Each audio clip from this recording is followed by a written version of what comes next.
Raghu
Recording in progress.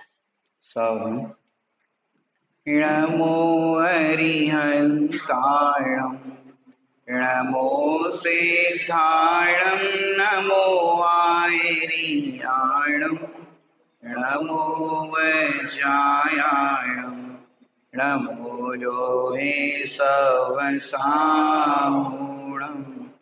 सतीर्थ वीर प्रभु का जग में प्रवर्ते निज तत्व बोध पाकर सब लोक हर्षे दुर्भावनान आवे मन में कदापि निर्विघ्न निर्विकारी आराधना प्रवृत्ति। कोई भी ग्रंथ लिखा जाता है तो उसका मंगलाचरण किया जाता है, लेकिन ये शून्य स्वभाव ऐसा ग्रंथ है जहां पर मंगलाचरण नहीं है और इसकी भाषा शैली भी आप देखोगे तो कुछ अलग ही है। तो इससे ये समझ में आता है कि उस समय जो 550 वर्ष पहले तारण स्वामी जी के जो प्रवचन होते होंगे तो कैसे आनंद से कैसी मस्ती से होते होंगे कि उस प्रवचनों के अंदर जो श्रोतागण होंगे उन्हीं प्रवचनों के आधार पर शॉर्ट हैंड, जैसे हम कहते हैं ना शॉर्ट हैंड, शॉर्ट में वो पूरा भाव लिखना, तो उस तरह से ये ग्रंथ माने शॉर्ट हैंड के जो नोट्स बने होंगे उस अनुसार ये ग्रंथ के रूप में रूपांतर हुआ होगा, ऐसा हम समझ सकते हैं। क्योंकि कहीं पर भी ऐसा आपने देखा नहीं होगा कि ग्रंथ लिखा और मंगलाचरण ना हो, लेकिन यहाँ पर इस तरह से हमारे सामने, जिसको हम कारिका भी नाम से संबोधित कर सकते हैं, एक एक जो यहाँ पर लिखे गए हैं। बाकी संस्कृत के अंदर जो लिखे गए हैं तत्वात सूत्र जी मोक्ष शास्त्र, वहाँ सूत्र शब्द प्रयोग किया गया है। समयसार जी आदि अन्य ग्रंथों में गाथा शब्द प्रयोग किया गया है। योगसार की आदि में दोहा शब्द प्रयोग किया गया है। ऐसे इस ग्रंथ के अंदर जो कारिका शब्द हम प्रयोग कर रहे हैं शब्द का, ये कारिकाएं है और बहुत ही सुंदर सुंदर और उस जमाने की मीठी भाषा कह सकते हैं हम। अभी यहाँ भाषा अपन कुछ और हिंदी आदि का प्रयोग करते हैं, उस जमाने में ऐसी ये भाषा चलती होगी। क्या क्या नाम की भाषा का नाम है कुछ? क्या? मिश्रित भाषा है ऐसा कुछ? हाँ, संस्कृत है, हिंदी है, सब मिश्रित भाषा है, लेकिन पढ़ने में बहुत मीठी लगती है। अपन एक एक कभी पढ़ेंगे तो बहुत आनंद आएगा आपको। अपन ने अब तक जो चर्चा की है, लगभग अपन ने 5 कारिकाओं की चर्चा की थी, 6-7। अब 8वें नंबर से अपना चर्चा प्रारंभ करेंगे। विषय का नाम है शून्य स्वभाव। क्या नाम है स्वभाव का? शून्य स्वभाव। ये शब्द इतना प्यारा शब्द है कि बस इसी पे ही अपन मंथन करें, चिंतन करें, विचार करें, बहुत है। इतने शब्द पे, शुद्ध स्वभाव पे चर्चा करके इतना, बस मेरा स्वभाव शून्य स्वभाव है, इतना सा अपन भाववादन कर ले तो सच में अपना काम हो जाए। इसको आप इस तरह से भी समझ सकते हो शून्य स्वभाव को।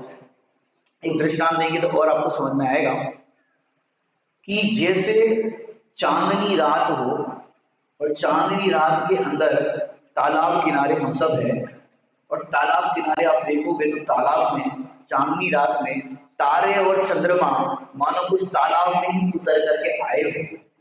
अब ऐसी चांदनी रात के अंदर तारे और चंद्रमा नीचे आ गए हैं, तो बताओ बेटा, स्विमिंग कर सकते हो उस तालाब में? क्यों नहीं कर सकते? मेरे बालों में तारे फंस जाएंगे, चंद्रमा से मेरा सिर फूट जाएगा, ऐसा होगा क्या? स्विमिंग कर सकते हो कि नहीं कर सकते? क्यों नहीं कर सकते? तारे और चंद्रमा आकाश में है और नीचे तालाब के अंदर ऐसे लग रहे हैं पूरे तारे और चंद्रमा से तालाब भर गया है। तो बताओ भरा है कि नहीं भरा है? भरा है कि नहीं भरा है? ये दिख तो रहा है पूरे तारे और चंद्रमा से ये तालाब भरा हुआ है, जहां देखो वहां तारे बिछे हुए ऐसे लग रहे हैं। अब बताओ क्या करना पड़ेगा स्विमिंग करने के लिए? कि पहले एक झरिया लाना पड़ेगा। क्या लाना पड़ेगा? झरिया। क्योंकि तारे हैं वो बूंदी जैसे दिख रहे हैं, और वो तारे बूंदी जैसे दिख रहे हैं, एक झरिया लेके आएंगे तो बूंदी की तरह पहले तारों को अलग करना पड़ेगा कि नहीं करना पड़ेगा? कि भैया यदि तुम झरिया लेकर के आओ और उसमें तारे अलग करने की कोशिश करो तो वहां तारे है ही नहीं, शुद्ध स्वभाव, उसमें तो पानी ही पानी। क्या है? पानी ही पानी है। वहां तारे और चंद्रमा दिख तो रहे हैं, लेकिन तारे और चंद्रमा उस पानी में है ही नहीं है वहां पर। शुद्ध स्वभाव कि वहां पर तारे और चंद्रमा की सत्ता नहीं है, वहां पर तो पानी की ही सत्ता है। ऐसे मेरे ज्ञान रूपी सरोवर के अंदर, आत्मा रूपी सरोवर के अंदर अनंत गुण है। मोर आदि कषाय आदि परिणाम झलकते तो है, लेकिन वो तारों की भांति है, चंद्रमा की भांति है। वहां पर तो ज्ञान ज्ञान के सिवा और कुछ है। ये है शुद्ध स्वभाव। आइए 8 नंबर क्या कह रहे हैं यहाँ पर? हाँ, शून्य स्वभाव समझने का अवसर। यहाँ उत्थानिका ऐसी बनाई है, शून्य माने शीर्षक जिसे हम कह सकते हैं, शून्य स्वभाव समझने का अवसर। उस अवसर के लिए यहाँ शब्द कारिका में है अवकाश प्रवेश। क्या यहाँ पर किया भाई साहब ने? प्रवेश अर्थात समझ का अवकाश, कि हमें ये शून्य स्वभाव समझने का अवसर मिला। किसके माध्यम से? ये शून्य स्वभाव ग्रंथ हमको हाथ में आया तो हमको शून्य स्वभाव क्या होता है ये समझने का अवकाश मिला। और क्या कहें? सुख प्राप्त करने का अवसर। ये जो यहाँ पर ये ग्रंथ रत्नत्रय है उसमें मैंने पढ़ा तो वहां पर ये बताया कि घर में प्रवेश करना हो तो पहले कुछ और चीजें हो तो उसको खाली करना पड़े। घर में प्रवेश करना हो तो कोई गंदगी हो, सफाई, किसी घर में नए घर में प्रवेश करना हो आपको तो पहले क्या करते हो? सफाई तो चाहिए ना। अभी हम कहें कि भाई इस कमरे, इस मकान में आपको शिफ्ट किया जा रहा है, तो मकान में शिफ्ट होने से पहले क्या किया जाएगा? सफाई करनी चाहिए उसके लिए, फिर तो प्रवेश होगा। ऐसे इस चैतन्य रूपी महल में प्रवेश करने के लिए क्या करना पड़ेगा भैया? सफाई करनी पड़ेगी। कैसे सफाई करोगे? क्या करोगे भैया? इस चैतन्य रूपी महल में क्या गंदगी है? क्या है बताओ, क्या है गंदगी? राग द्वेष है, कसाय है। अब सफाई करो, कैसे सफाई करोगे? कि भैया तुमको अगर प्रवेश करना है तो सफाई तुम्हारे दिमाग में करनी है, इस चैतन्य रूपी महल में नहीं करनी है। दृष्टांत में तो उस कमरे को और सबको झाड़ना पड़ेगा, साफ करना पड़ेगा, लेकिन इस चैतन्य रूपी महल में प्रवेश करने के लिए तुम्हारे दिमाग में सफाई करनी है, ज्ञान में तुम्हारी सफाई करनी है। क्या सफाई करनी है? इस चैतन्य रूपी महल के अंदर चैतन्य चैतन्य चैतन्य ज्ञान ज्ञान ज्ञान अनंत गुण से भरा हुआ है और पर भाव से खाली है। जब तुम्हारी मति में ये बात स्थित होगी कि मेरे चैतन्य रूपी महल के अंदर कोई गंदगी नहीं है, कसाई नहीं है, तब आपका अवकाश होगा, प्रवेश होगा। कहां पर? इस चैतन्य रूपी महल में। इस सुंदर स्वभाव के अंदर प्रवेश करने के लिए क्या करना पड़ेगा कि तुम्हें ये समझना पड़ेगा। समझने का अवकाश माने प्रवेश में समझने का अवकाश है कि भैया तेरा महल तो अनादि से दिवाली की तरह, दिवाली में कैसे महल को सजाते हैं, घर को कैसे लाइटिंग करते हैं, ये तेरा चैतन्य रूपी महल तो रोशन ही है, लेकिन तू उसके अंदर देखता है राग है, कसाय है, ये है, इस कारण से तू प्रवेश नहीं कर पा रहा। प्रवेश करने के लिए तो तुझे अवकाश है, समय है, और ऐसा समय जीव को अनंत बार मिला है, ऐसा चांस अनंत बार मिला है, लेकिन जब जब प्रवेश करने का समय आया तो तूने दृष्टि किसकी की? वो यहाँ ये गंदगी है या ये है, उसकी दृष्टि की तो तू प्रवेश नहीं कर पाया। ये कह रहे अवकाश का प्रवेश है, समझने का प्रवेश है, और सुख प्राप्त करने का अवसर है।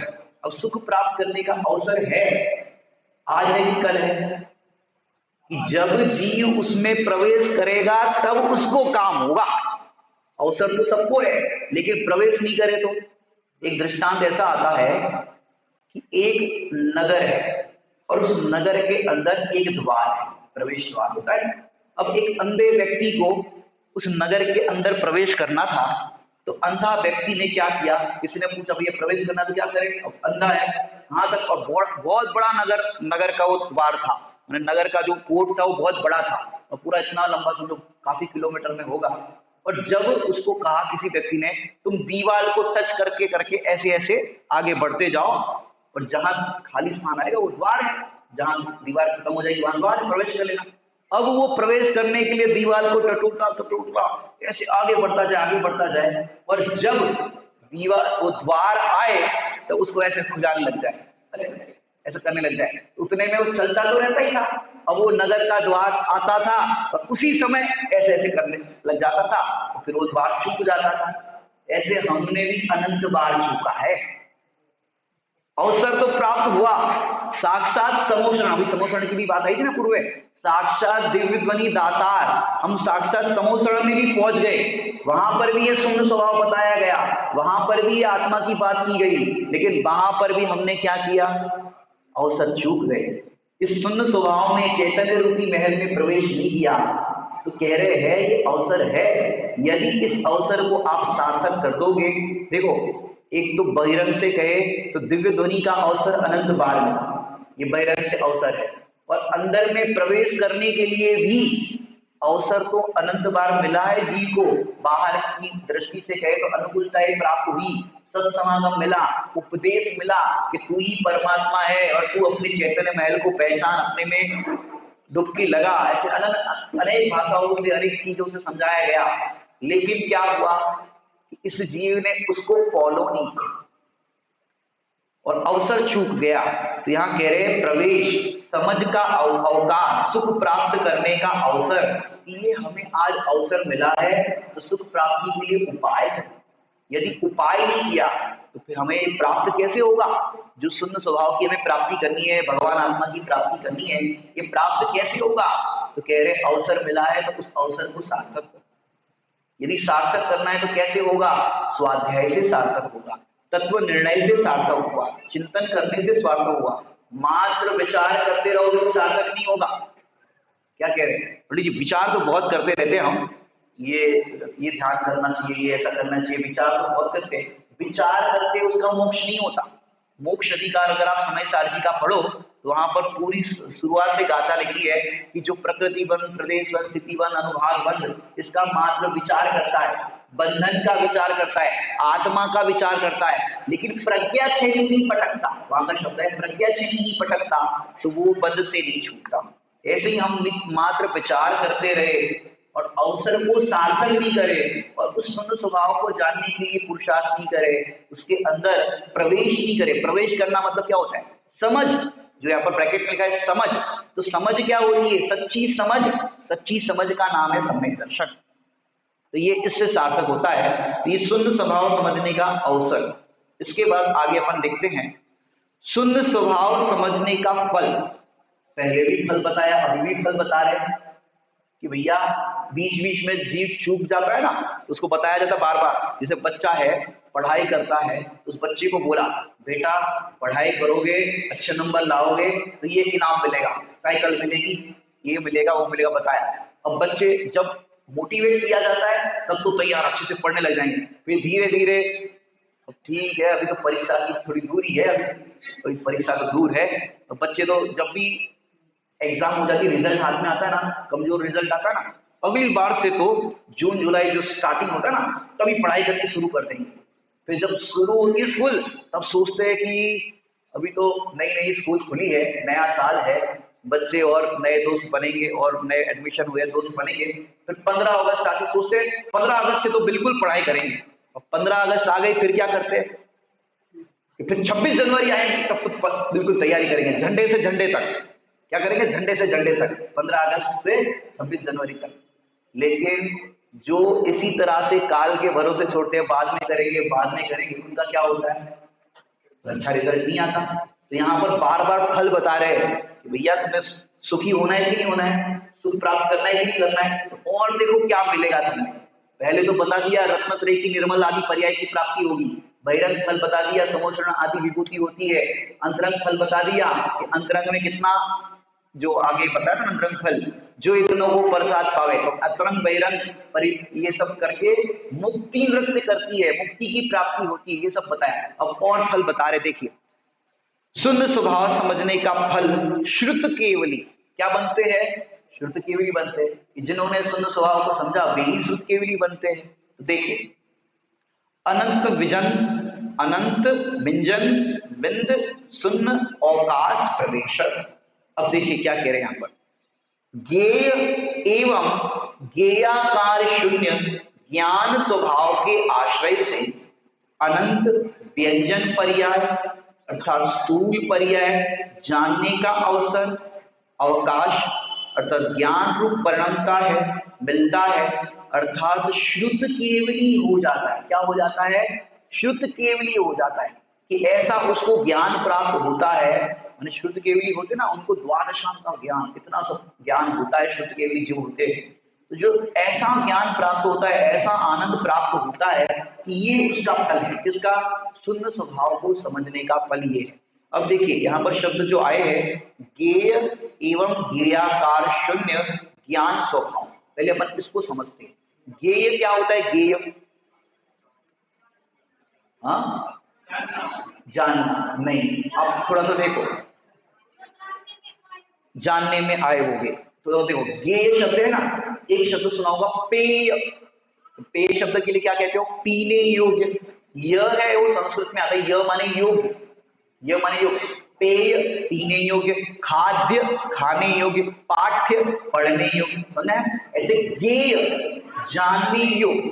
एक बात, जानने योग्य ये थर्ड पर्सन की भाषा है, जानने योग्य। तो क्या हर कुछ जानने योग्य है? रस्ते में गाय ने गोबर कर दिया तो जानने योग्य है कि भैया जानने योग्य नहीं है। रास्ते से जा रहे हैं तो शहर को जानने में आ जाता है, जो भी चीज रास्ते में है वो जानने में आ जाती, जानने योग्य नहीं है। भाई गोबर को जानो, इसको जानो, इसको जानो, ऐसा नहीं। जानने योग्य कहे तो जानने योग्य तो अपना शून्य स्वभाव है, अपना त्रिकाली ज्ञान परमात्मा है। बाकी जगत में और कुछ जानने योग्य नहीं। लेकिन ज्ञान में ये आपो आप झलक जाते हैं, ज्ञान में ये अपने आप झलकते हैं। तो जो ज्ञान में झलकता है उसको कहते हैं ये। क्या कहते हैं? ये जो हमारे ज्ञान में झलकता है उसको कहते हैं। जैसे मेरे ज्ञान में झलका माइक, तो ये क्या है? ये तमाम चीजें सब जो ज्ञान में मेरे को झलक रही है क्या है? ये। तो देखो पहला शब्द हुआ गे, फिर शब्द दिया है ज्ञेयता। चार चीजें समझोगे तो आपको और सरल पड़ेगा।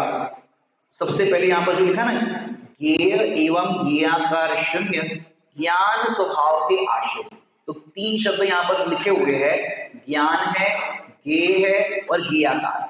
अपन चार चीजों को समझेंगे। यहां पर देखना, ज्ञान, ज्ञानाकार, ज्ञेयाकार और घे।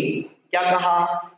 ज्ञान, ज्ञानाकार, ज्ञेयाकार और घे, 4 चीजें हो गई। अब घे जो है वो ज्ञान के साथ कैसा है? एक में एक है।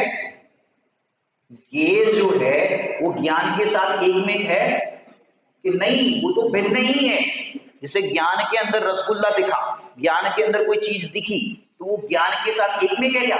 वो तो भिन्न ही है, वो तो अलग ही चीज है। जो ये चीज रखी है, ग्रंथ रखा है, ये मेरे ज्ञान में जलता, लेकिन ये ग्रंथ जो है वो मेरे ज्ञान से भिन्न है कि?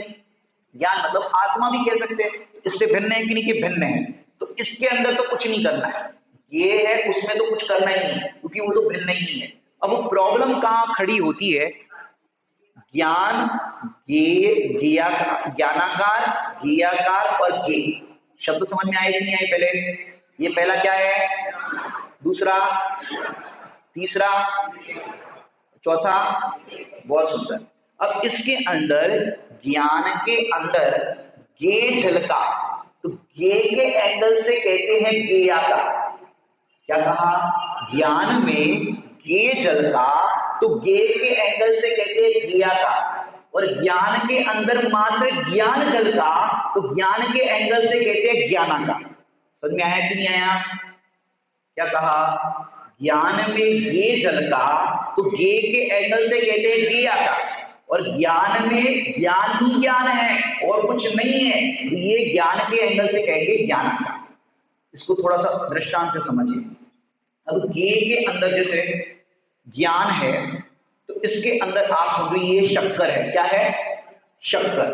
दृष्टांत में ज्ञान को अपन शक्कर ले रहे हैं। अब शक्कर, अब यहाँ पर ये है शक्कर। अब आपने देखे होंगे होली के टाइम पे या दिवाली के टाइम पे शक्कर के खिलौने आदि बिकते हैं, देखे होंगे मार्केट में शक्कर के, यहाँ पे आपके।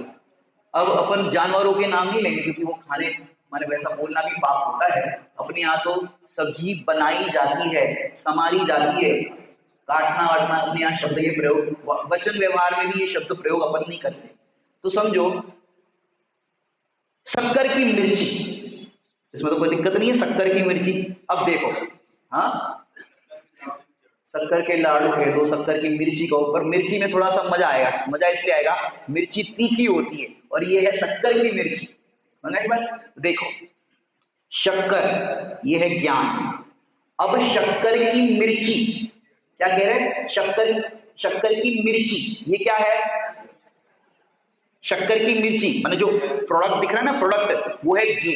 ठीक है, वो जो है वो घी है। अब उस शक्कर की मिर्ची को मिर्ची रूप में, मिर्ची के आकार रूप में देखना, ये है ज्ञेयाकार। क्योंकि उस टाइम पे मिर्ची का आकार देखना ना, तो वो है ज्ञेयाकार। और उसमें शक्कर ही शक्कर देखना, ये क्या है? ज्ञानाकार। समझ में बात? जो मिर्ची का प्रोडक्ट है दिख रहा है वो है घी, ठीक है। अब उसमें शक्कर की मिर्ची देखना, मिर्ची के आकार रूप देखना, ये है ज्ञेयाकार। कि जो दिख रही है उस आकार रूप देखा, ये है ज्ञेयाकार। और उस शक्कर की मिर्ची में शक्कर ही शक्कर है, मिर्ची की तिखास है वो उस शक्कर में नहीं है, वहां तो मिठास ही मिठास है। तो उस एंगल से देखना ये ज्ञान। और शक्कर तो शक्कर ही है, ज्ञान। 4 चीजें समझ में आई नहीं आई? वो सूक्ष्म चीजें प्रवचन सार जी के अंदर 43 में आते हैं, उसमें ये ज्ञानाकार ज्ञेयाकार की बात आती है। प्रवचन सार जी में अन्य स्थान पर ही आई। अब यहाँ पर क्या समझना है कि छोटे से बच्चे को अपन रोज शक्कर डाल देते थे दूध में, और शक्कर खत्म हो गई, अब वो खिलौने वाले शक्कर ऐसे रखे। अब बच्चे से कहा एक काम कर बेटा, ये ले मिर्ची और डाल दे तेरे शक्कर में। हैं, हम मिर्ची नहीं डालेंगे, फीकी लगती है। अब बच्चा है वो मिर्ची डालने तैयार है, और दूसरे बच्चे को और कोई चीज, थोड़ी सी शक्कर बची थी, एक बच्चे को शक्कर डाली और दूसरे बच्चे को कहा कि बेटा शक्कर खत्म हो गई, ये मिर्ची डाल दे, लड्डू डाल दो। लड्डू तो हालांकि वो ले ही लेगा, जो मीठा लड्डू लगता है, लेकिन मिर्ची लेगा कि नहीं लेगा वो बच्चा? हाँ, हम नहीं लेंगे। क्यों नहीं लेंगे? उस बच्चे को मिर्ची दिख रही है, मिर्ची का आकार है ना, वो मिर्ची का आकार दिख रहा है, तो आकार दिखने पर बच्चा कहता है हम नहीं लेंगे। माँ कहती है बेटा ये मिर्ची नहीं है, ये शक्कर ही है, इसमें मिर्ची का तिखास इसमें है ही नहीं। और बच्चा गे के एंगल से देख रहा है कि इसको शक्कर दिख रही है, गे आकार बन रहा है, उसमें शक्कर दिख रही है। लेकिन यहाँ माँ है वो ज्ञान के एंगल से देख रही, शक्कर के एंगल से दिख रही है, तो वहां पर ज्ञानाकार, वहां शक्कर ही शक्कर है, मिठास ही मिठास है, मिर्ची वहां पर है ही। अब ऐसे ही यहाँ पर जो शब्द लिखा है ज्ञेय एवं ज्ञेयाकार शून्य, ज्ञेय माने वो जो ज्ञान में झलका वो ज्ञेय, और वो जो ज्ञेय का आकार माना ना मिर्ची का, इसमें मिर्ची है, तो ज्ञेयाकार शून्य ज्ञान स्वभाव के आश्रय से, वहां दूध मीठा करना है तो उस शक्कर के आश्रय से अनंत व्यंजन पर्याय स्थूल पर्याय जानने का अवसर मिलता है, कि जितनी भी पर्याय है उसकी ये जानने का अवसर मिलता है। और ये अवसर किसको मिलता है कि जो ज्ञेय एवं ज्ञेयाकार से शून्य ज्ञान स्वभाव का आश्रय करते, शून्य स्वभाव का आश्रय करते हैं, उनको ऐसी व्यंजन पर्याय जानने का अवसर मिलता है। अब देखो, जानना पर्यायों को नहीं, ये तो फल बता रहे हैं कि शून्य स्वभाव का आश्रय जो करते हैं, ज्ञान स्वभाव का आश्रय करते हैं, उनको क्या मिलता है। पर्यायों को जानना और ये करना ये काम ही नहीं है, ये तो मिलता है अपने आप। यहाँ स्वभाव को जानते हैं तो इतना बाहर में अपने आप वैसी फैसिलिटी मिलती है, लेकिन जब फैसिलिटी मिलती है जानने की, तब जानने की जिज्ञासा नहीं। क्या कह रहे हैं, जब फैसिलिटी मिली जानने की, इतना सब कुछ जानने का अवसर मिलता है, तब जानने की जिज्ञासा नहीं। और अभी कितनी जानने की जिज्ञासा बेटा, अभी क्या क्या जानना चाहते हो बताओ। आप पांचों इंद्रियों के विषय से देखो, स्पर्शन इंद्रिय के विषय में ये गद्दा कैसा होता है, ये फॉर्म का गद्दा कैसा होता है, ये वाला गद्दा कैसा होता है, ये कैसा होता है, स्पर्शन इंद्रिय के विषयों को जानने की जिज्ञासा होती है। रसना इंद्रिय में कि भैया आज फलानी डिश बना रहे हैं, ये बना रहे हैं, अब वो डिश कैसी होगी, वो कैसा होगा, तो रसना इंद्रिय के विषयों को जानने की जिज्ञासा होती है। ऐसे पांचों इंद्रियों के विषयों को जीव को जानने की जिज्ञासा अभी होती है छद्मस की भूमिका में। लेकिन यहाँ कह रहे हैं कि जब ये जीव अपने ज्ञान स्वभाव को जानेगा तो सहज ही उसके ज्ञान में लोकालोक झलकेंगे। यहाँ तो शुद्ध केवली की बात कर रहे हैं, और कल अपन ने बात की थी केवल ज्ञान तक हो जाएगा और सब कुछ होगा, लेकिन उस समय जानने की जिज्ञासा नहीं होगी। क्या कह रहे हैं, उस समय जानने की जिज्ञासा नहीं होगी कि ये जानो वो जानो, अपने आप ज्ञान हो जाता है कि जानने की जिज्ञासा नहीं रहती। तो यहाँ पर कह रहे हैं ज्ञेय एवं ज्ञेयाकार शून्य ज्ञान स्वभाव के आश्रय से अनंत व्यंजन पर्याय, यहाँ शब्द लिया है व्यंजन पर्याय। अब ये व्यंजन पर्याय क्या होता है, सिद्धांत प्रवेशिका जी पढ़ी आपने, वहां पर प्रश्नोत्तर दिए गए, जो वोकेबलरी अपने ये जो शब्द आते हैं ना स्वाध्याय में, उसके अर्थ पर्याय और व्यंजन पर्याय। जो ज्ञान आदि अपने अनंत गुण है वो है अर्थ पर्याय, और जो ये आकार दिख रहा है पुरुष का आकार, माने मनुष्य गति का आकार, तिर्यंश गति का आकार, नारकी का, इस जो चार गति के आकार रूप दिखता है, तो ये जो है इस सबको क्या कहते हैं, व्यंजन पर्याय। वो जीव की पर्याय नहीं है, वो तो बाहर में आकार दिख रहा है जीव का, तो क्या कहा जाता है कि मनुष्य है वो जीव, तिर्यंश है वो जीव, तो ये जो दिखाई देती है ये है व्यंजन पर्याय। तो यहाँ कह रहे हैं कि तू अपने शून्य स्वभाव का आश्रय करेगा ना, माने यहाँ पर ज्ञेय एवं ज्ञेयाकार शून्य ज्ञान स्वभाव के आश्रय से अनंत व्यंजन पर्याय स्थूल पर्याय जानने का अवसर मिलता है कि कैसे कैसे कितनी कितनी प्रकार की पर्याय होती है, क्या होता है क्या होता है, सब कुछ जानने का अवसर मिलता है। और कह रहे हैं अवकाश अर्थात ज्ञान रूप परमता है, मिलता है कि उस समय ये सब जानते हुए भी ज्ञान तो ज्ञान रूप परिणमता है, ज्ञान है वो ज्ञेय रूप नहीं होता। क्या कहा, ज्ञान है वो ज्ञान रूप परिणमता है, ज्ञेय रूप परिणमता ही नहीं। माने देखो कितनी सुंदर बात है, ज्ञान को जानने के लिए ज्ञेयों की पराधीनता नहीं है। क्या कहा, ज्ञान को जानने के लिए ज्ञेयों की पराधीनता नहीं है कि सामने ज्ञेय हो तब वो झलके। बताओ, इसको थोड़ा सा और अपन सिद्ध करने की कोशिश करते हैं, जिससे सर्वज्ञ की सिद्धि हो जाएगी। सर्वज्ञ सिद्धि समझते, सुना है शब्द आपने, सर्वज्ञ सिद्धि।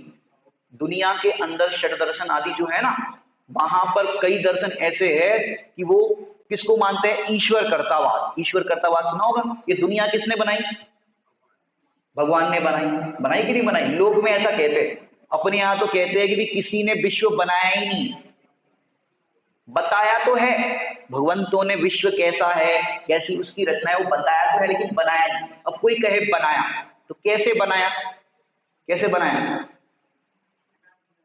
नहीं बनाया तो कैसे बनाया, भाई कैलाश पर्वत पर खड़े होकर के बनाया। चलो ठीक है, आपने बोला कैलाश पर्वत पर खड़े होकर के बनाया, तो कैलाश पर्वत किसने बनाया, कहीं खड़े होकर के बनाया, तो जिस स्थान पर खड़े होकर के बनाया वो किसने बनाया? कि वो पहले से ही था। तो हम तो यही कह रहे हैं ना भाई, जो विश्व है, जो रचना है, वो पहले से ही है, अनादि निधन है, किसी ने बनाया नहीं है। तो वो इससे ईश्वर कर्तावाद का निषेध होता है। अब देखिए, ये जो समझाना है अपने को कि ज्ञान रूप से परिणमता है, ज्ञान को ज्ञेयों की पराधीनता नहीं होती, ज्ञान में ज्ञेय अनिवार्य है, अर्थात वो अनिवार्य रूप से झलकते हैं। अब देखो, इसका आश्चर्य ये बताता हूं कि लोकालोक झलके, श्रुत केवली हो जाए, इतना सब कुछ ज्ञान हो जाए, इतना सब फल मिले, तो अपने को तो बड़ा आश्चर्य लगता है, इतना जान लेते, इतना ये कर लेते, कि भैया इसमें कोई आश्चर्य नहीं है। जैसे दर्पण, अब देखना जरा ध्यान से, कॉन्सेप्ट क्लियर होगा। दर्पण के सामने जो चीज होगी वो झलकेगी, कि नहीं है वो भी झलकेगी? बोलो, सामने जो चीज होगी वही झलकेगी, ठीक है, लेकिन ऐसा नहीं है, ऐसा नहीं है, नहीं है वो भी चीज झलकेगी। दर्पण है क्या यहाँ पे? प्रैक्टिकल करा दे। नहीं, नहीं है वो भी चीज झलकेगी, मेरा तो ये कॉन्सेप्ट समझाने का है। जैसे दर्पण है, कहाँ है? वहां रखा है, अच्छा वहां पे रखा है। चलो आप लोग घर पे प्रयोग कर लेना, कोई बात नहीं। मैं जो आपको बताने की कोशिश कर रहा हूं उसको आप समझिए कि दर्पण यहाँ रखा है। अब दर्पण के सामने, आपके यहाँ पर सामने मैंने दर्पण रखा, बड़ा वाला दर्पण ऐसा। अब इसके अंदर कौन झलकेगा? आप लोग सामने बैठे हो, वही झलकेगी ना, आपका ये कहना है। अब मैं कह रहा हूं जो नहीं है सामने दर्पण के, वो भी झलकेगा। अब उसके एंगल देखो, आप नीचे से दर्पण को देखोगे तो ऊपर का सीलिंग दिखेगा कि नहीं दिखेगा? ऊपर के एंगल से देखोगे तो नीचे का फ्लोरिंग दिखेगा कि नहीं दिखेगा? इस तरफ से दर्पण को देखोगे तो इस तरफ की वेदी दिखेगी कि नहीं दिखेगी? इस तरफ से देखोगे तो इस तरफ का दिखेगा कि नहीं दिखेगा? इससे क्या हुआ?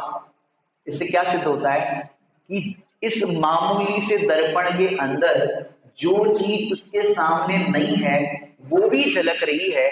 तो इस ज्ञान रूपी दर्पण में लोकालोक और तीन लोक तीन काल की पर्याय एक साथ झलके, इसमें क्या आश्चर्य? इससे सर्वज्ञता की सिद्धि हो गई, केवल ज्ञान की सिद्धि हो गई, कि अपने आप सब जानने में आ जाता है। जैसे यहाँ पर जानने में आया ना, अब वो अलग अलग एंगल से देखने पर उसका अलग अलग ज्ञान होता है। ऐसे यहाँ पर तो विकल्प करना पड़ता है, लेकिन केवल ज्ञान की अवस्था है वो निर्विकल्प दशा है। उसमें तो निर्विकल्प दशा में तो अपने आप भी झलक जाते हैं, लेकिन जानने की कोई जिज्ञासा नहीं। जैसे मैं आपको बताऊं, जानने की जिज्ञासा क्यों नहीं? आप लोगों को मैच देखने की जिज्ञासा होती, क्रिकेट मैच जिज्ञासा होती है। अब आपको पहले से ही पता है कि पहले ओवर में इतने रन होंगे, ये बॉल पे 6 मारेगा, ये बॉल पे 4 मारेगा, ये बॉल पे रन आउट होगा, पूरी पिक्चर आपको पहले से ही पता है। तो मैच देखने की जिज्ञासा होगी? जिज्ञासा होगी? नहीं होगी ना। ऐसे केवल ज्ञानी परमात्मा को पूरी मैच पहले से ही पता है। 2016 के अंदर नोटबंदी होगी, उसके बाद कोरोना आएगा, उसके बाद ये होगा, उसके बाद ये होगा। तीन लोग तीन काल की सारी पर्याय खचित है, उनको पूरा ज्ञान है। अब बताओ, उनको जिज्ञासा होगी जानने की? भैया अमेरिका में क्या हो रहा है, वहां क्या हो रहा है, वहां क्या हो रहा है, जिज्ञासा होगी कि नहीं होगी? ऐसे जो ज्ञान अपने में तृप्त होता है, अपने में संतुष्ट होता है और अपने स्वभाव में ही रहता है, उसको ज्ञेयों की जिज्ञासा नहीं होती कि इसको जाने किसको जाने। तो ज्ञेय एवं ज्ञेयाकार शून्य ज्ञान स्वभाव के आश्रय से, देखो हर समय ये शब्द प्रयोग किया जा रहा है शुरुआत से, कि ज्ञान स्वभाव के आश्रय से क्या होता है? अनंत व्यंजन पर्याय प्रकट होती है, अनंत व्यंजन पर्यायों का ज्ञान होता है और जानने का अवसर अर्थात अवकाश अर्थात ज्ञान रूप परिणमता है, मिलता है, अर्थात श्रुत केवली हो जाता है। इसका फल क्या है? ज्ञान स्वभाव के आश्रय का इसका फल ये है, श्रुत केवली हो जाता है। आपको श्रुत केवली होना है कि नहीं होना है? होना है। अभी भी पर्याय का लक्ष्य कर रहे हैं, यहाँ ज्ञान का आश्रय करने की कह रहे और हम देख रहे हैं श्रुत केवली हो जाता है। कि ये तो एक समझाने की शैली है कि भैया ये मिलेगा।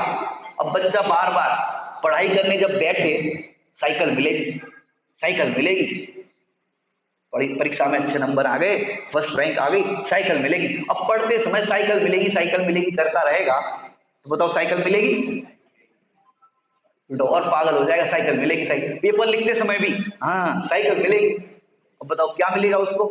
साइकिल नहीं मिलेगी, साइकिल का जो टायर होता है ना, टायर जीरो, वो मिलेगा कि भाई साइकिल तो तुझे मिलेगी लेकिन तू अच्छे से पेपर की तैयारी करेगा, अच्छे से एग्जामिनेशन हॉल में पेपर लिखेगा और जब रिजल्ट आएगा तब साइकिल मिलेगी। अपन साइकिल साइकिल को देख रहे हैं, शुद्ध केवली होंगे, केवल ज्ञानी होंगे, ये होंगे, ये तो फल बता रहे, तो फल को मत देख, कार्य को मत देख, कारण पर दृष्टि कर कि ऐसे शून्य स्वभाव का जो आश्रय करते हैं, गे एवं ज्ञाकार शून्य, जो ज्ञान स्वभाव का आश्रय करते हैं, उनको अनंत व्यंजन पर्यायों का ज्ञान होता है, उसमें प्रवेश होता है, वो ज्ञान ज्ञान रूप से पड़कता है, बस गे झलकते हैं फिर भी गेयों की जिज्ञासा नहीं होती, ऐसा फल प्रकट होता है। गेयों की जिज्ञासा में दुख है, क्या कह रहे हैं? गेयों की जिज्ञासा में दुख है, ये जानना वो जानना, जब तक वो, जैसे मैं आपको बताऊं कि प्रवचन के बाद भाई साहब आप मंदिर लेके जाते हो, दर्शन कराने ले जाते हो, आपको मैं एक सीक्रेट बात बताऊंगा, प्रवचन के बाद बताऊंगा। अब इतना कह करके मैंने प्रवचन अपना कंटिन्यू कर दिया, अब सबके मन में क्या चल रहा है? कौन सी सीक्रेट बात, कौन सी क्या क्या बात बताने वाले पंडित जी? अपन एक काम करेंगे, वही आसपास ऐसे कान लगा के सुनेंगे क्या बता रहे। बताओ जिज्ञासा होगी कि नहीं होगी? सीक्रेट बात बताएंगे। और फिर मैंने इनको ये बात बताई कि भैया काय को दुखी होते हो, काय को ये कहते हो, ये करते हो, ये करते हो, शून्य स्वभाव। ओ पंडित ये तो हम रोज ही सुनते हैं। अब बताओ उसमें आनंद नहीं आया? सीक्रेट बात मैंने एक ग्रंथ में तो ऐसा लिखा, तू परमात्मा, आचार्य ने बताया एक सीक्रेट बात बताओ, एक रहस्य की बात बताओ, और फिर कहा शिष्य से तू परमात्मा है। और हम तो ये जानते हैं ऑर्डिनरी चीज है परमात्मा, मैंने ये सुनकर के आनंद नहीं आता हमको कि हम परमात्मा है, हमारा स्वभाव ऐसा है, उस स्वभाव की महिमा नहीं आती हमको, और केवल ज्ञान की महिमा आती है, श्रुत केवली हो जाएंगे इसकी महिमा आती है। अरे तू स्वभाव की महिमा ला। सुमन जी भाई साहब का बहुत सुंदर भजन है, अपनी प्रभुता देख लो बाहर ना भरमाओ, दो गणी बस दो गणी, दो गणी निजनाथ के नजदीक तो आओ, अपनी प्रभुता देख लो बाहर ना भरमाओ। फिर आगे बहुत सुंदर सुंदर आएंगे, प्रभुता को जो देखते वो समकीर्ति कहलाते, प्रभुता को देखते, अपने स्वभाव को देखते, देखते मतलब अनुभव करते, समकीर्ति कहलाते, प्रभुता को जो भोगते वो सिद्ध कहते, प्रभुता की बात की श्रद्धा तनिक लाओ, अपनी प्रभुता देख लो बाहर ना भरमाओ। केवल ज्ञान हो जाएगा, शुद्ध केवली हो जाएंगे, बाहर भरमाना है। क्या कह रहे हैं? केवल ज्ञान हो जाएगा, शुद्ध केवली हो जाएंगे, सातवां तत्व तो मोक्ष हो जाएगा, ये बाहर भरमाना है। बाहर भरमाना क्यों? तुम स्वभाव के बाहर है उसकी चिंता कर रहे हो, उसका लक्ष्य कर रहे हो। अब नियम साधी पढ़ो 38वीं गाथा, मोक्ष तत्व से भी भिन्न है। ये मोक्ष तत्व है ना, ये मोक्ष तत्व उससे भी आत्मा भिन्न है, क्योंकि मोक्ष तत्व भी जो कहा गया है वो पर्याय है, वो निर्मल पर्याय से भी अपना शुद्ध स्वभाव भिन्न है, आत्म स्वभाव भिन्न है, और तुम पर्याय का लक्ष्य करते हो। पर्याय का लक्ष्य करने वाले पर्याय दृष्टि, और द्रव्य स्वभाव का लक्ष्य करने वाले द्रव्य दृष्टि। जो द्रव्य दृष्टि करते हैं उनको ये स्वभाव मिलता है, और जो पर्याय का लक्ष्य करते हैं उनको नहीं मिलता। इसलिए भैया पर्याय का लक्ष्य मत करो। यहाँ पर तो व्यवहार की भाषा में पर्याय की महिमा गाई जाएगी, केवल ज्ञान के गीत गाए जाएंगे, लेकिन केवल ज्ञान के गीत के अंदर तुम केवल ज्ञान की पर्याय का लक्ष्य मत करो, तुम किसका लक्ष्य करो? अपने शून्य स्वभाव का, ज्ञान स्वभाव का आश्रय करो। तो ज्ञान स्वभाव के आश्रय से अनंत व्यंजन पर्याय, स्थूल पर्याय जानने का अवसर, अवकाश ज्ञान रूप परिणमता है। ज्ञान रूप, ज्ञान ज्ञान रूप से रहता है, अर्थात शुद्ध केवली हो जाता है। ये किसका फल है? तो अपन को फल जो लौकिक में भी कहते हैं, नेकी करे जा फल की चिंता मत कर, ऐसे आता ना कुछ, फल की चिंता मत करो। ऐसे ही यहाँ पर तुम तो अपने शून्य स्वभाव का, ज्ञान स्वभाव का आश्रय करते जाओ, क्या मिलना है सब मिलने योग्य मिल जाएगा। लेकिन वो देखो, श्रुत केवली होने पर मेरे में कुछ बढ़ जाएगा, केवल ज्ञान होने पर मेरे में कुछ बढ़ जाएगा, और हीनादिक पर्याय में गए तो घट गया। मेरे में कुछ भी नहीं होता।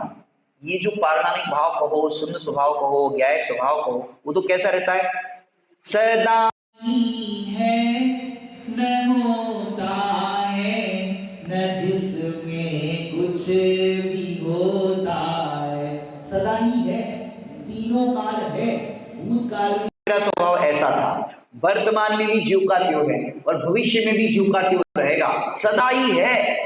अब जो है उसकी हकार करो, उसकी स्वीकार करो।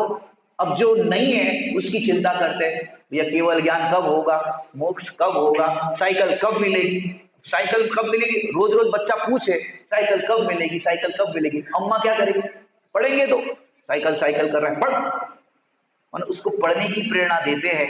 ऐसे तो केवल ज्ञान कब होगा, सिर्फ केवली कब होंगे, पहले तो फल दिखाएंगे, भाई ये प्राप्त होगा। अब तुम फल की चिंता करते रहो, फल का ही दृष्टि करते रहो, तो कह रहे भैया शून्य स्वभाव का आश्रय करो, ये एवं ज्ञाकार शून्य जो ज्ञान स्वभाव है उसका आश्रय करो, तो तुम्हें इसके फल की प्राप्ति स्वयं ही हो जाएगी। आगे अब केवल ज्ञान का उपाय, अब फल तो बता दिया महाराज, फल बता दिया, अब उपाय तो बताओ केवल ज्ञान कैसे होगा, कैसे क्या करें। तो यहां पर उसका उपाय बताते हैं, अनंत लड़ी कोड़ हौस आस मुक्ति तिप्त है। अब क्या कह रहे हैं यहां पर देखिए कि केवल ज्ञान करने का उपाय तो ये है, अनंत बंध करोड़ उल्लास और आशा से मुक्त होने से ही वे तीर्थंकर हुए हैं, ये तिरने का उपाय। अब हम उपाय पूछ रहे हैं और कैसे हुए हैं ये बता रहे हैं। क्या कह रहे हैं, हम कह रहे हैं उपाय क्या है, प्रोसेस बतानी चाहिए ना कि कैसे किया जाता है। जैसे भोजन बनाते, कोई भी रेसिपी बनाते हैं तो उसमें क्या करते हैं रेसिपी में कि भैया 4 चम्मच दूध डालो, फिर ये डालो, फिर ये डालो, फिर शक्कर डालो, फिर ये सब ये डालो, विधि बताई जाती ना। अब यहां पर क्या कह रहे हैं विधि की जगह पे कि भाई अनंत बंद करोड़ उल्लास और आशा से मुक्त होने से ही वे तीर्थंकर हुए हैं, तिरने का उपाय है। अब अनंत बंद जो अनादि से जीव को हो रहा था, उस अनंत बंद को क्या किया, अभाव किया, और फिर क्या किया, करोड़ों उल्लास। अब इसको पॉजिटिव और नेगेटिव दोनों तरफ से अपन मतलब 80-80 से अपन समझ सकते हैं कि अनंत बंध, कि जीव को जो अनादि काल से अनंत बंध समझ, अनंतानुबंधी बंध, अनंत बंध जो हो रहा था, उस अनंत बंध को भी अभाव कर दिया। माने उपाय क्या किया, अनंत बंध का अभाव किया। करोड़ों जो उल्लास थे, करोड़ों जो उल्लास थे, अरे ये प्राप्त हो जाए, ये प्राप्त हो जाए, वो उल्लास को भी नाश कर दिया। और यहाँ पर ज्ञान आदि अनंत गुणों को प्राप्त करने का उल्लास कि मुझे तो ये प्राप्त करना है, अनंत गुणों की प्राप्ति करनी है, हमें तो सुख की प्राप्ति करनी है। इस उल्लास के महोत्सव को, इस उल्लास को इसने प्रेरित किया। और वहां पर जो जगत को जानने का, जगत को भोगने का और सब जो जगत के 5 इंद्रिय के विषय भोगों के उल्लास थे, उस उल्लास का नाश किया। ये उपाय है केवल ज्ञान का। केवल ज्ञान का उपाय है कि जगत को जानने की जिज्ञासा रहेगी तब तक केवल ज्ञान नहीं होगा, कि हमको तो जानना है वहां क्या हो रहा है, वहां क्या हो रहा है। जानने के लोभी को केवल ज्ञान नहीं होता। क्या कह रहे हैं, जानने के लोभी को केवल ज्ञान नहीं होता कि मुझे ये जानना है, ये जानना है। लेकिन जो ऐसा होता है मुझे कुछ नहीं जानना है, मुझे तो बस अपना ज्ञाय भगवान आत्मा जानने योग्य है, उसको जानना है, तो अब उस जीव को अपने आप नहीं जानना है, उसको जानने के लिए मिलेगा। बताओ, सोना चांदी की दुकान होती है, अब कोई व्यक्ति वहां पर इंटरव्यू के लिए जाए, इंटरव्यू होता है आजकल तो हर चीज का, तो हमें जॉब चाहिए, अब सोना चांदी की दुकान में, अब वो जैसी दुकान में जाए, भैया ये हार कितने का है, ये अंगूठी कितने की है। अब वो इंटरव्यू के लिए गया है और पूछ रहा है, अच्छा 1 करोड़ की, अच्छा, वैसे सोचता रहे। अब उसको बहुत सारी चीजों को जानने की जिज्ञासा हो, अच्छा इतने की है, और बेचेंगे तो कितना मिलेगा। अब नोट गिन रहे हैं, कितने रखे, क्या बोलते हैं उसको, ड्रॉवर के अंदर नोट रख रहे हैं, कितने रखे, क्या करें।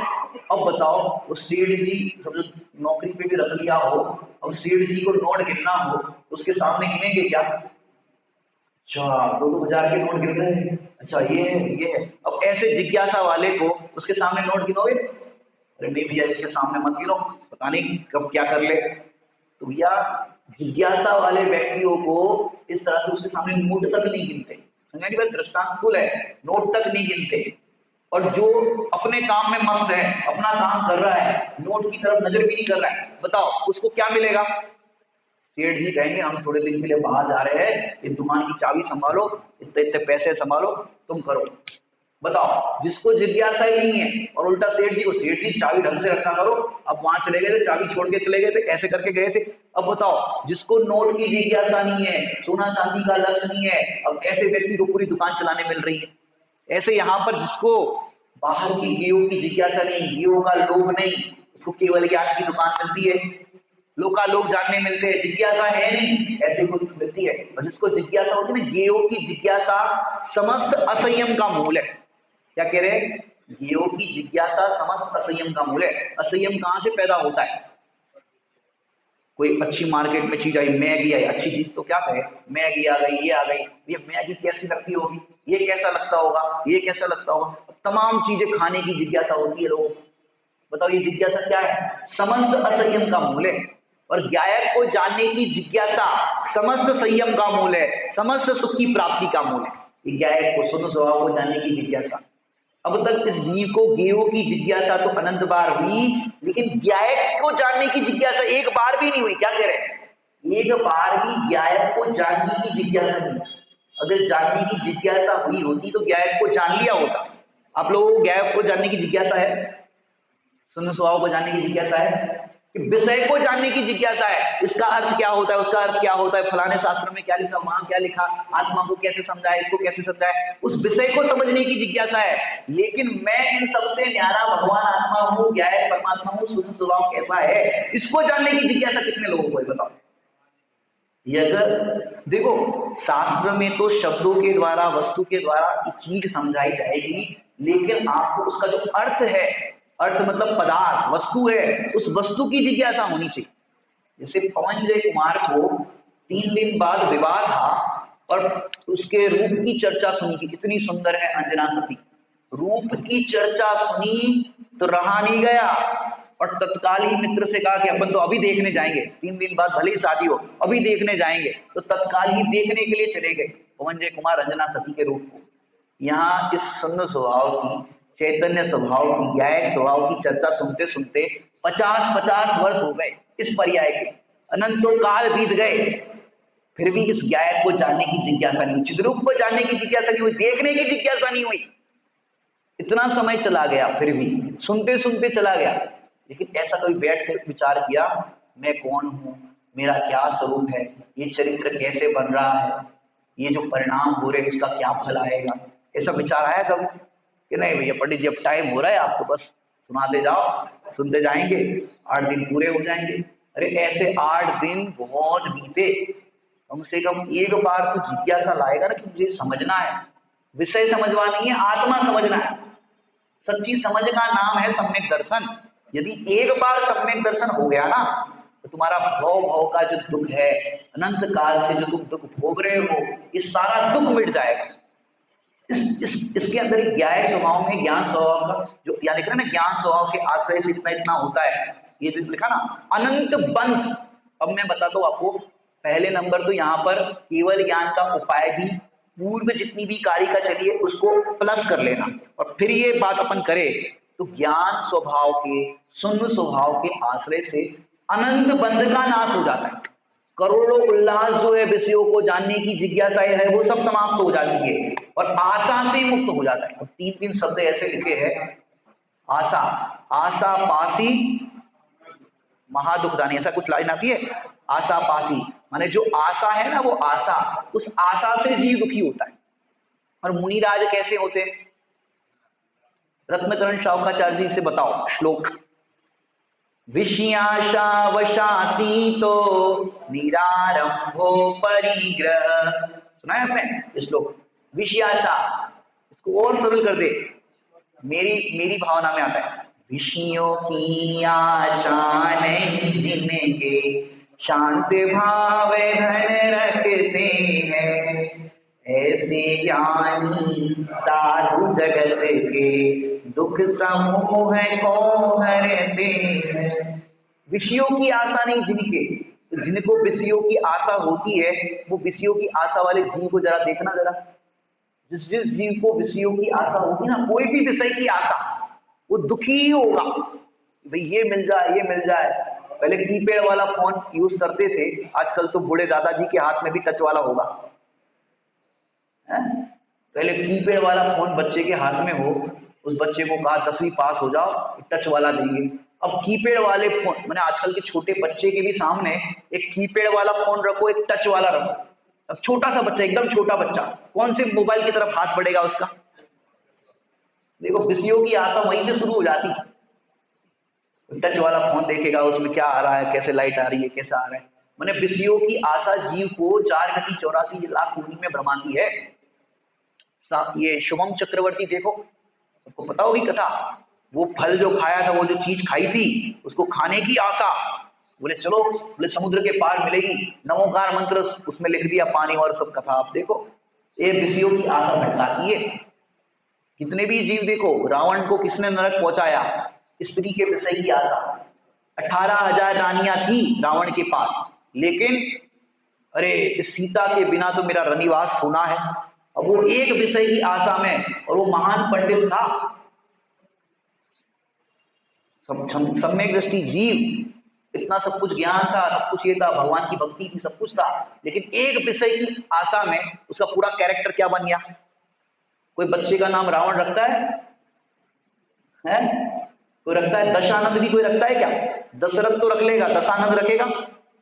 कोई नहीं रखता। लादेन रखता है कोई? नहीं रखता।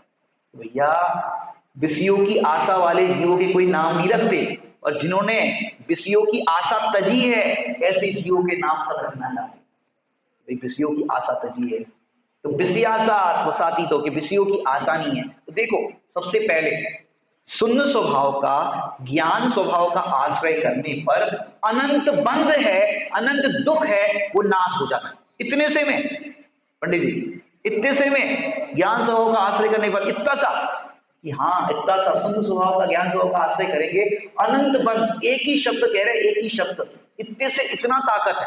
जैसे मैं आपको दृष्टांत दूंगा तो और समझ में आएगा। एक कहावत सुनी आपने, मेरी बिल्ली मेरे से म्याऊं? सुनिए, क्या होता है इसका मतलब? मेरी बिल्ली मेरे से म्याऊं, पता है आपको? हाँ, हम बता देते। देखो, एक जैन साहब को किसी ने जब फंसा दिया केस में, कोई केस हो गया, मर्डर हो गया था, तो बोले ये जैन साहब ने करा। जैन साहब कभी अनछने पानी भी ढोलते नहीं है, वो जीवों को भी बचाने का दया का परिणाम रहता है, और कहाँ किसी का मर्डर करे, उनको जबरदस्ती फंसा दिया। और दूसरे एक जैन साहब थे, वकील साहब थे, बोले हम जानते हैं तुमने ये काम नहीं किया है, हम तुम्हें बचा सकते, हम अच्छे वकील है, हमारा भी नाम है, हमने इतने केस लड़े हैं, हम तुम्हें बचा सकते। बोले साहब बचा लो। बोले फीस? अरे फीस की चिंता मत करो, साधक नहीं हो, जो जो देना है दे देंगे, कर लेंगे फीस का बाद में, तुम्हें बचाना पहला हमारा प्रायोरिटी काम। बोले ठीक है। बोले सामने वाला वकील तुमसे कुछ भी पूछे, हम जो कह रहे हैं वो बोलना। बोले ठीक है, बच जाएंगे? बोले हम बच जाओगे। तो तुम्हें कोई भी प्रश्न पूछा जाए वकील के द्वारा सामने, एक शब्द बोलना है, म्याओ। क्या बोलना है? म्याओ। मतलब कुछ भी पूछे तो तुम्हें बोलना है म्याओ। बोले ठीक है साहब, म्याओ बोलेंगे। अब उसको पूछा, फलाने तारीख को तुम कहाँ थे? बोला म्याओ। तुम ये व्यक्ति जिसका मर्डर हुआ है उसको जानते हो? बोले म्याओ। तुमने इस मर्डर वेपन से, इस चाकू से इनको मारा था? बोले म्याओ। हर प्रश्नों का उत्तर दे म्याओ म्याओ म्याओ। जज साहब भी पूछे, भाई तुम्हें अपने लिए कुछ कहना है? लास्ट में पूछते ना, और कुछ तुम्हें कहना है अपनी सफाई में? बोले म्याओ। जज साहब ने भी सिर पीट लिया, म्याओ म्याओ कर रहा है। फिर बोले तमाम गवाह और सबूतों के मद्देनजर रखते हुए, ये जो व्यक्ति जो कटहरे में खड़ा है, इसके ऊपर जो आरोप दिए गए थे, इसने मर्डर किया है, ये तो मस्तिष्क से विक्षिप्त है, पागल है, हर उत्तर म्याओ म्याओ कर रहा है, और पागल व्यक्ति को सजा नहीं होती, इसके तमाम लगाए गए आरोप से मुक्त किया जाए। अब वो तो बच गया। अरे वकील साहब ने एक शब्द बोला म्याओ, मैंने उसका आश्रय किया, वही चीज को फॉलो किया, तो मेरी जो सजा होनी थी फांसी की, मेरे परिवार वाले भी दुखी हो रहे थे, इतना रिश्तेदारों में बदनामी हो रही थी, इतना सब कुछ दुख हो रहा था, वो सारा दुख दूर हो गया। अरे वाह, कितना बढ़िया आइडिया दिया। फिर वकील साहब बोले देखो मुक्त हो गए ना, हमने कही थी ना तुम्हें छुड़वा देंगे। बोले हाँ साहब आपने बड़ा छुड़ा दिया। वकील साहब बोले छुड़ाओ, हमारी फीस लाओ। बोले म्याओ। अब वकील साहब बोले मेरी बिल्ली मेरे से म्याऊं। तो बोले साहब जी आपके इस म्याऊं शब्द से मैं फांसी की सजा से बच गया, अनंत बंध से, बेड़ियों से, सजा से बच गया, दुख से बच गया, तो आपकी फीस क्या चीज होती है? ऐसे ही इस शून्य स्वभाव का, ज्ञान स्वभाव का जो आश्रय करेंगे उसके अनंत बंध रुक जाएंगे, अनंत दुख दूर हो जाएगा, विषयों की आशा नहीं रहेगी। और क्या कह रहे हैं यहां पर, करोड़ों उल्लास जो जिज्ञासाएं थी वो सब कुछ शांत हो जाएगी। इसमें क्या आश्चर्य है? ये फीस जैसी चीज है। एक शून्य स्वभाव का, ज्ञान स्वभाव का जो आश्रय करते हैं उसका अनंत बंध रुक जाता है, वो सारा दुख समाप्त हो जाता है। और ऐसी ही प्रोसेस करके शून्य स्वभाव का आश्रय किया, अनंत बंध रुक गया। अनंतानुबंधी पहले रुकता है, पहले सम्यक दर्शन होता है तो अनंतानुबंधी रुकता है, उसके बाद जो विषयों की जिज्ञासा है वो समाप्त होती है, तो अप्रत्याख्यान प्रत्याख्यान आदि जो है वो उसका ये होता है, तो संज्वलन भी नहीं रहती। और फिर मुक्त होने से देही तीर्थंकर हुए, और आपको भी, और तीर्थंकर का शब्द लिया, तिरने का उपाय, मुक्ति प्राप्त करने का उपाय, केवल ज्ञान प्राप्त करने का उपाय ये है, जिसको भी संसार सागर से तिरना है एक ही काम करना पड़ेगा। कौन सा? म्याऊं मत बोलना, नहीं तो बोलोगे मेरे को बोलना पड़ेगा मेरी बिल्ली मेरे से म्याऊं। कि भाई शून्य स्वभाव का जिसने भी आश्रय किया उसका अनंत बंध, अनंत दुख, करोड़ों उल्लास, जो जानने की जिज्ञासा थी, विषयों की आशा थी, वो सारी आशाएं समाप्त हो गई। और फिर तिरने का उपाय होगा, केवल ज्ञान हो गया, और ऐसे वो केवल ज्ञानी होते हैं, ये तिरने का उपाय है। और ऐसे ही उनको तीर्थ के कर्ता तीर्थंकर कहलाते हैं। जो धर्म तीर्थ मुक्ति मार्ग का उपदेश देते हैं वो तीर्थंकर होते हैं, ऐसा होता है। आगे लिखा है दिव्य ध्वनि का उत्पन्न होना। ये दिव्य ध्वनि का उत्पन्न होना ये भी एक फल है कि भाई जो ज्ञान स्वभाव का आश्रय करके अनंत बद आदि का ये सब नाश करते हैं उनके दिव्य ध्वनि का उत्पन्न होता है। अर्थात 24 तीर्थंकर भरत ऐरावत के त्रिका, ये 24 तीर्थंकर होते हैं भरत क्षेत्र के, ऐरावत क्षेत्र के, और भरत क्षेत्र, ऐरावत क्षेत्र, 3 काल के, या त्रिकाल लिखा ना, 3 काल के ये बनते हैं। और उनको क्या मिलता है? अनंत ज्ञान, अनंत दर्शन से प्रकाशमान दिखते हैं, और उनकी लोक सर्वप्रिय दिव्य ध्वनि खिलती है। अभी अपना वीर शासन जयंती पर्व गया ना, वीर शासन जयंती पर्व क्यों मनाते हैं? हाँ, दिव्य ध्वनि खिली थी, तो और भी लोगों की खिली थी। इसमें क्या है कि भैया 66 दिन तक दिव्य ध्वनि नहीं खिली थी, और गौतम स्वामी के निमित्त से, जो इंद्रभूति गौतम, ये पूरी कथा है, तो वो उनके निमित्त से उस दिन खिली, एकम के दिन। धन्य धन्य वीरा खिराई आज शुभ दिन, धन्य धन्य सावन की पहली है एकम, तो उसके दिन दिव्य ध्वनि खिली थी। तो उस दिव्य ध्वनि को ऐसा कहा गया सर्व जीवों के लिए प्रिय है, सर्व जीवों के लिए प्रिय। माने ऐसा नहीं होता कि दिव्य ध्वनि खिर रही है भगवान की और लोग झोंका खा रहे हैं, ऐसा नहीं होता।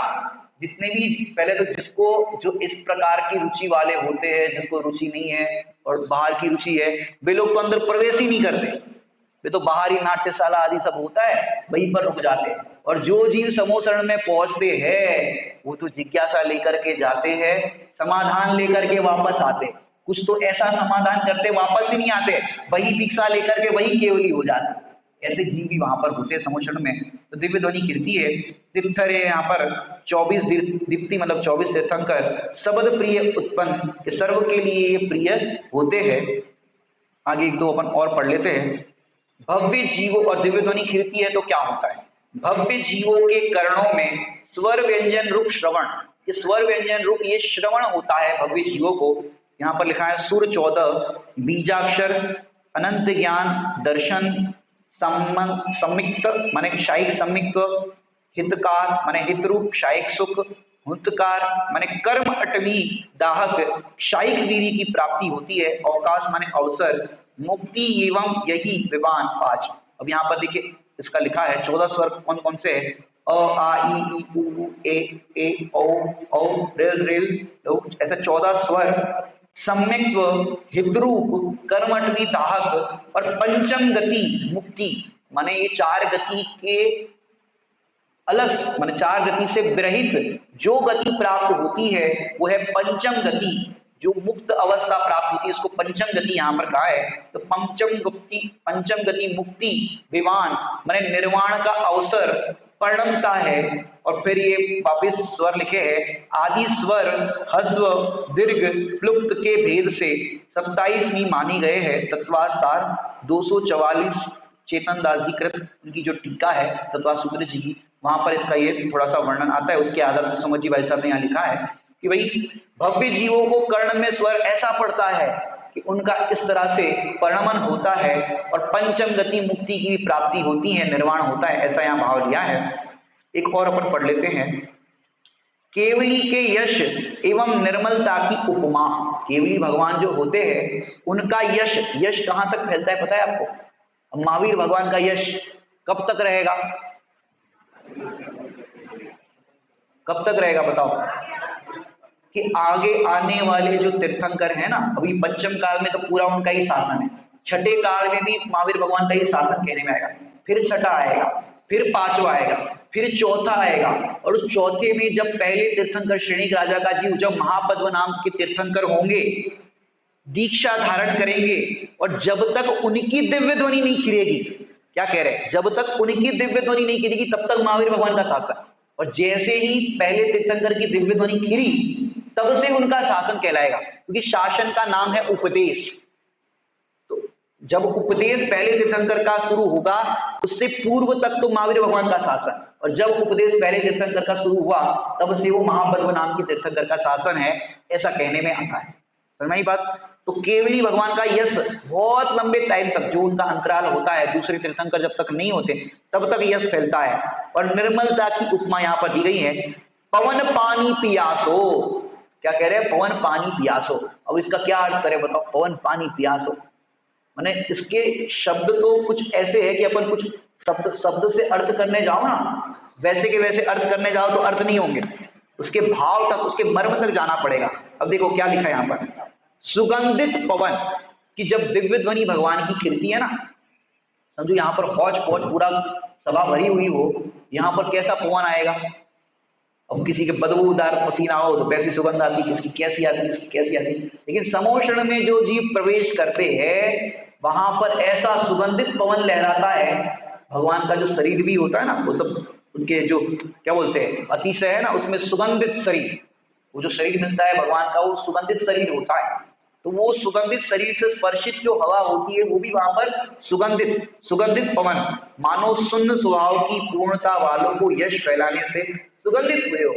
जिसने सुगंधित, देखो आत्मा के लिए जो 49 नंबर की समय सार की जो गाथा आपने सुनी होगी, अरस अरुवम गंधम, ये पांचों परमागम में आई है, और तो और ग्रंथों में भी, द्रव्य संग्रह आदि ग्रंथों में भी आई है।